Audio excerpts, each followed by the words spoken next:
जम्मू कश्मीर समेत मुल्क भर के अंदर कोरोना और कोविड और ओमिक्रॉन की लहर तेजी के साथ बढ़ रही है। मुख्तलिफ शहरों के अंदर नए नए केसेस आ रहे हैं और उन्हीं नए केसों के बीच मरकज से लेकर रियासती इंतजामिया भी मुतहरिक हो रही है। इधर जम्मू कश्मीर के तुलहर से भी नए केसेस के आने की खबर आ रही है। ओमिक्रॉन के नए केसों के साथ साथ कोरोना पॉजिटिव होने की भी खबरें मौसूल हो रही है। गुलमर्ग से इस वक्त की सबसे बड़ी खबर कि खेल शायकीन का जब रैंडम टेस्टिंग किया गया तो 60 से ज्यादा खिलाड़ी वहां से पॉजिटिव पाए गए हैं, लेकिन अब डू एंड डोंट्स की एक लंबी फहरिस्त भी जारी कर दी गई है। महकमा सेहत के जिम्मेदारों की तरफ से, डायरेक्टरेट ऑफ हेल्थ की तरफ से फ्रेश गाइडलाइन जो है वो जारी कर दी गई है अस्पतालों के लिए कि पेशेंट और अटेंडेंट के लिए अब कोविड टेस्ट लाजमी करार दिया गया है। यानी जो पेशेंट होगा उसके साथ अटेंडेंट होगा, दोनों के लिए कोविड टेस्ट को लाजमी करार दिया गया है और इमरजेंसी बेस में, यानी जहां पर इमरजेंसी हो वहां पर उसी तरीके का प्रोटोकॉल फॉलो किया जाएगा। यानी कहीं ना कहीं अब हर तरह से कोशिशें की जा रही है। ये जो लहर चल रही है इस वक्त एंटायर इंडिया के अंदर, स्पेशली जम्मू कश्मीर के अंदर जिस तेजी के साथ ये लहर फैल रही है, इस पर काबू किया जाए और काबू करने के लिए इंतजामी अमूर चलाने वाले अफसरान और डॉक्टर इस वक्त फोर फ्रंट पर है और लगातार माहिराना मशवरा भी दे रहे हैं। सीधे श्रीनगर चलेंगे जी, हमारे साथ director health services Kashmir doctor Mushtaq Ahmad Rather साहब ज्वाइन कर चुके हैं। डॉक्टर मुश्ताक साहब बहुत बहुत शुक्रिया ज्वाइन करने के लिए। और इस वक्त जब इंतहाई ज्यादा लोड आपके डिपार्टमेंट पर है, लगातार आप मैराथन और मीटिंग्स कर रहे हैं, ग्राउंड जीरो पर एसेस कर रहे हैं, लेकिन आपने थोड़ा सा वक्त हमारे नाजरीन के लिए निकाला है, बहुत बहुत शुक्रिया। इब्तिदा में ही आपसे जानना चाहूंगा, क्योंकि ये खबर फ्रॉम द हॉर्सेज माउथ होगी, जो हम पिछले 2-3 दिन से देख रहे थे, टेस्टिंग बढ़ा दी गई और जितनी जितनी टेस्टिंग बढ़ेगी उतनी ज्यादा कोविड पॉजिटिव केसेस भी आना शुरू हो गए हैं। और आज की जो खबर आ रही है कि ओमिक्रॉन के भी नए टेस्ट पॉजिटिव आने की खबर आ रही है और मजीद जो इलाके हैं वो अब अपने क्वारंटाइन, अपने जो सेंसिटिव जोन्स है उनको बनाने की भी बातें आपकी तरफ से तजवीज रखी गई है। जी जी, हाँ, जो हम आपने देखे पिछले 1-2 वीक से जो यहाँ पे केसेस बढ़ने लगे हैं, लेकिन आपने जो देखा लास्ट टाइम भी जब सेकंड वेव आया, गवर्नमेंट पूरी तरह तैयार थी। यहाँ किसी को ऑक्सीजन की वजह से या मेडिसिन की वजह से कोई मौतें नहीं हुई। ओवरऑल हमारी मोर्टेलिटी मॉर्बिडिटी बहुत कम ही रही, एवं नेशनल एवरेज से भी कम। आज जो गवर्नमेंट अपनी तरफ से तैयार है, लेकिन लोगों के लिए गुजारिश रहेगी कि वो गैदरिंग्स को अवॉइड करे, वो सोशल गैदरिंग्स को, रिलीजियस गैदरिंग्स को, कहीं जहां गैदरिंग हो उसको अवॉइड करे और अपने एसओपीज मेंटेन करे। इसके साथ साथ जो वैक्सीनेशन है, वैक्सीनेशन भी बहुत जरूरी है, क्योंकि वैक्सीनेशन से जो देखा गया हमारा जो प्रोटेक्शन है बहुत है। जिनमें वैक्सीनेशन करी हुई है उनको अगर केस कभी कोरोना हो भी जाता है उसमें ये जो सीवियरिटी बहुत कम होती है। यही आज गुजारिश रहेगी कि जो भी कहीं भी लोग जहां भी हो, मेरी ये रिक्वेस्ट है, हैंडफोल्ड रिक्वेस्ट है कि वो एसओपीज का पालन करे, hand hygiene, mask and social distance. Doctor साहब बड़ा इंपॉर्टेंट है, आज क्या कुछ नए केसेस भी ओमिक्रॉन के सामने आए हैं वादी कश्मीर और जम्मू से, इस तरीके की इत्तलात आ रही थी?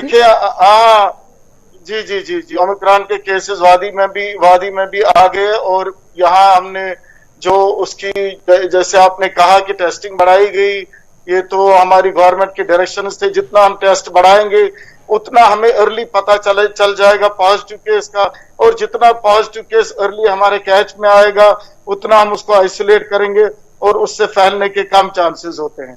बाकी जो दवाइयां हैं या हमारा जो सारा सिस्टम है, हमारे एसीएस और एलजी साहब की डायरेक्शंस पे हमने हर एक डिस्ट्रिक्ट में उन ब्लॉक लेवल तक जो बेड्स से वो रेडी रखे हैं और हमने एक मॉक ड्रिल भी किया, क्योंकि हमारे जो ऑक्सीजन सिस्टम है, जैसे कि हाई फ्लो ऑक्सीजन जो इंस्ट्रूमेंट है या नॉन इन्वेजिव वेंटिलेटर्स है, या हमारे डिस्ट्रिक्ट हॉस्पिटल में जैसे आपने लास्ट टाइम देखा कि वहां हमने आईसीयूज क्रिएट किए थे फॉर दीज कोविड-19 पेशेंट्स। उनको हमने अच्छे से और ट्राई किया, ऑक्सीजन की पोजीशन देखी, सिलेंडर्स की पोजीशन देखी, कंसंट्रेटर्स की पोजीशन देखी और प्लांट्स की पोजीशन देखी। उसको ट्रायल रन भी हमने किया और मुझे पूरी उम्मीद है अगर लोगों का ताउन मिला, अगर साथ मिला तो इंशाल्लाह जैसे हमने सेकंड वेव को अच्छे से मैनेज किया, इसको भी हम अच्छे से मैनेज करेंगे। और डॉक्टर साहब, क्या मैं ये मानूं कि थर्ड वेव का पीक एंटायर कश्मीर के अंदर इस वक्त देखने को मिल रहा है, नंबर 1, और नंबर 2? देखिए, अगर जी पीक तो अगर जी कंटिन्यू करें सर। तो नहीं, लेकिन आप देखिए, हाँ, जो देखिए जो केसेस बढ़ते आ रहे हैं, इसका मतलब है कि हम थर्ड वेव में घुस गए, और हमारा ये जो प्रिपरेशंस है उसी तरीके से चल रही है। एलजी साहब रोज, हमारे ऑनरेबल एलजी साहब हर वीक में इस कोविड पे एक मीटिंग लेते हैं, जिनमें डीसी साहिबान होते हैं, तमाम जो गवर्नमेंट होती है ऑन टोज है, और उस मीटिंग में डिस्कशंस होते हैं कि कैसे आगे बढ़ा जाएगा। और आपने देखा होगा कि हमारे जो सेहत के मुलाजिम है, जो हेल्थ के मुलाजिम है, उसके बगैर भी जो डिस्ट्रिक्ट एडमिनिस्ट्रेशन है या डिविजनल एडमिनिस्ट्रेशन है, शाना बशाना हमारे साथ काम लास्ट टाइम भी किया और इस टाइम भी कर रहे हैं। हेल्थ वर्कर्स दिन रात काम कर रहे हैं, और आपने देखा पहाड़ों पे या कभी कहीं भी जाना हो, we are ready for everything. अच्छा डॉक्टर साहब, खबर यह भी है कि जितना जितना केसेस बढ़ रहे हैं, जितनी टेस्टिंग तेज हो रही है, माइक्रो कंटेनमेंट जोन्स बन रहे हैं, लोगों के आने जाने पर पाबंदियां आहिस्ता आहिस्ता लग रही है, इस बीच अस्पतालों के निजाम को भी और ज्यादा एक्टिव किया जा रहा है। टेलीमेडिसिन के साथ साथ जो आम रूटीन इन पेशेंट्स है वहां पर, उन पर भी पाबंदियां आयद की जा रही हैं कि अब कितने लोग आएंगे, कैसे आएंगे? नहीं, देखिए, अगर ऐसे भी देखा जाए, हॉस्पिटल्स में विजिटर्स का आना अच्छा नहीं है, अलाउड नहीं है। हाँ, एक अटेंडेंट होना बहुत जरूरी है, लेकिन आप देखिए कहीं आपको मिजाज पुरशी के लिए जाना पड़े, वो ना जाए। मेरी लोगों से ये गुजारिश रहेगी, अननेसेसरली हॉस्पिटल्स का रुख ना करें। अगर जब पेशेंट है, पेशेंट के साथ जरूरी एक अटेंडेंट होता है, लेकिन विजिटर कोई जरूरी नहीं है। वो उसको वहां से डिस्चार्ज होने के बाद घर में भी उसका हालचाल पूछ सकते हैं। हमारी यही रिक्वेस्ट रहेगी, जितना भीड़ कम होगा हमारे सिस्टम में, उतना कम हमारे रिसोर्सेज भी खर्च होंगे और हम अपने काम पे ध्यान दे पाएंगे उससे।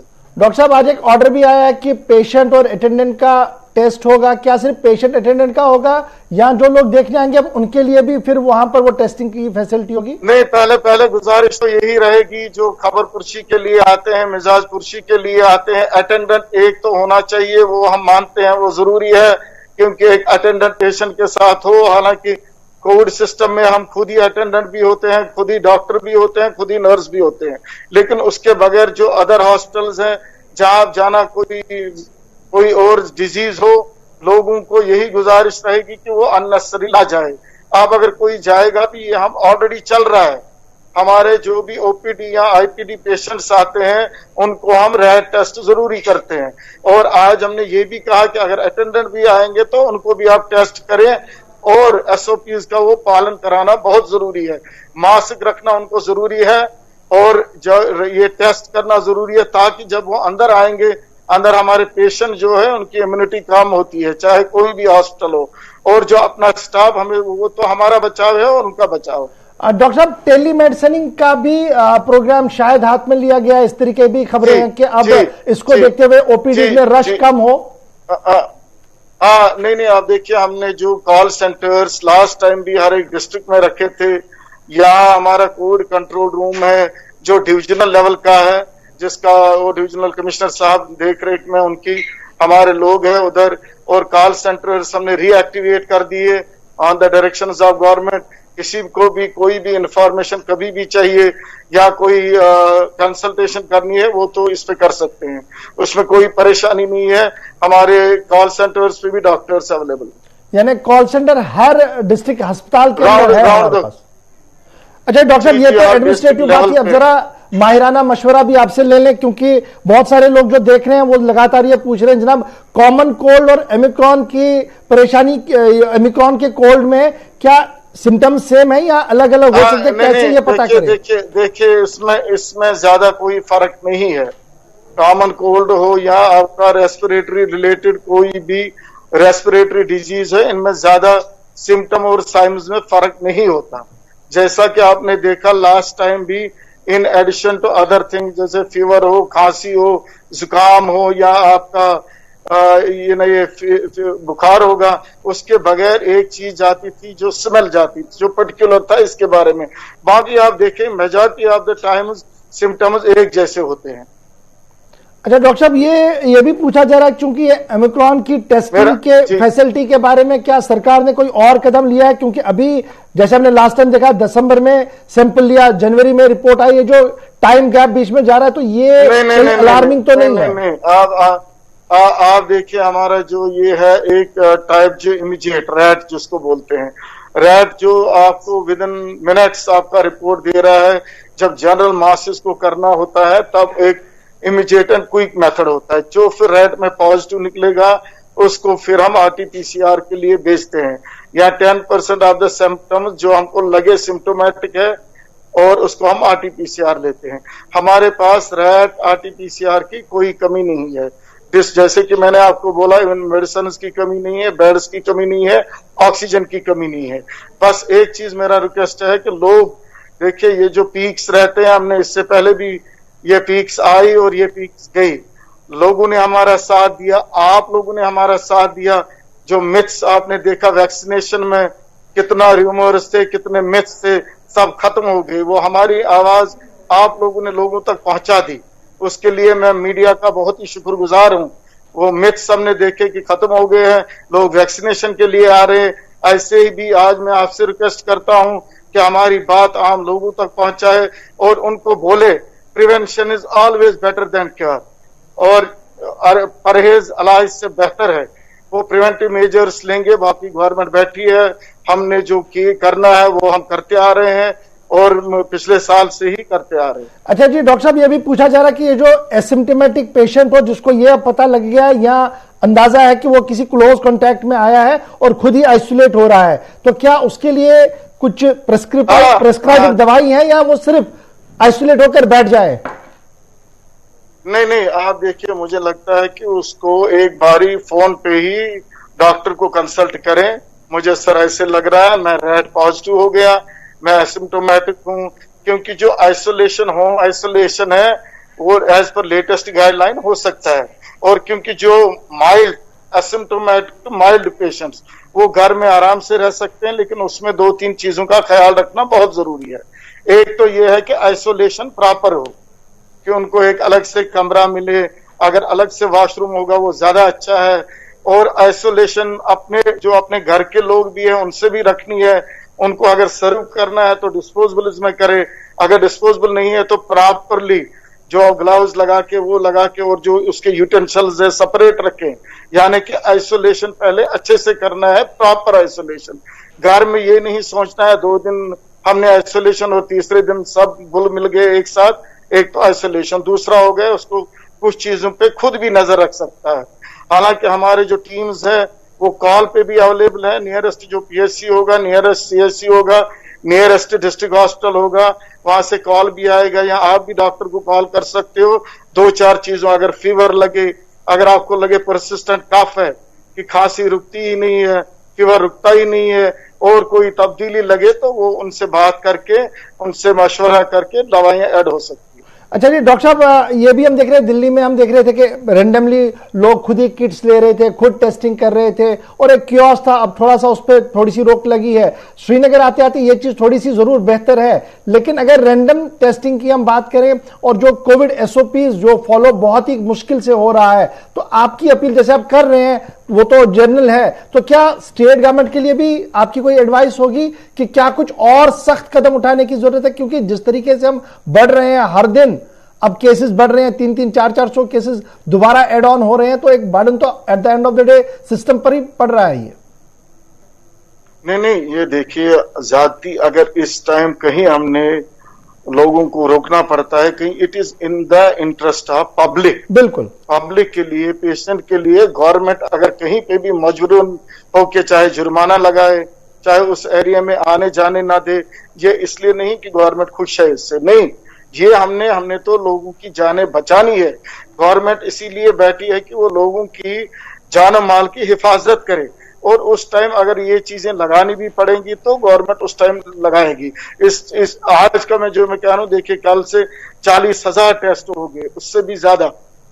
यानी कि ये जो टेस्टिंग सिस्टम है ये इम्प्रोवाइज क्यों किया, अर्ली आइसोलेशन के लिए, ताकि केसेस ना बढ़े। और यहाँ हमें कोई कंफ्यूजन नहीं है, प्रॉपर सिस्टम में काम चल रहा है। और हर कोई, आप देखिए मैं भी ऑफिस में हूँ, हमारे एसीएस सर वो भी ऑफिस में, everybody is working on this कि कैसे हम आज अगर इतना बेहतर किया इससे बेहतरीन कैसे करेंगे।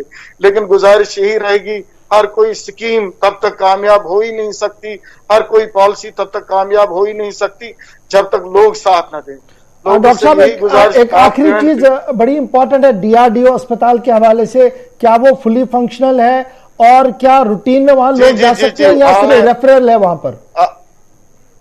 आप देखिए जो DRDO hospital 500 bedded DRDO hospital जो दोनों, एक श्रीनगर में और एक जम्मू में, आपने देखा कि हमारे एलजी साहब ने उसको इनॉग्रेट किया। वहाँ ऑक्सीजन बेड्स है, वहाँ आइसोलेशन बेड्स है, वहाँ पीडियाट्रिक बेड्स है, वहाँ पूरा इंतजाम है कोविड पेशेंट्स के लिए। वहाँ हमने जो देखा है कि डिस्ट्रिक्ट्स में हमने फिर भी 20-30 बेड्स इन ईच डिस्ट्रिक्ट, सब डिस्ट्रिक्ट हॉस्पिटल पे रखे, पीएचसीज पे भी रखे।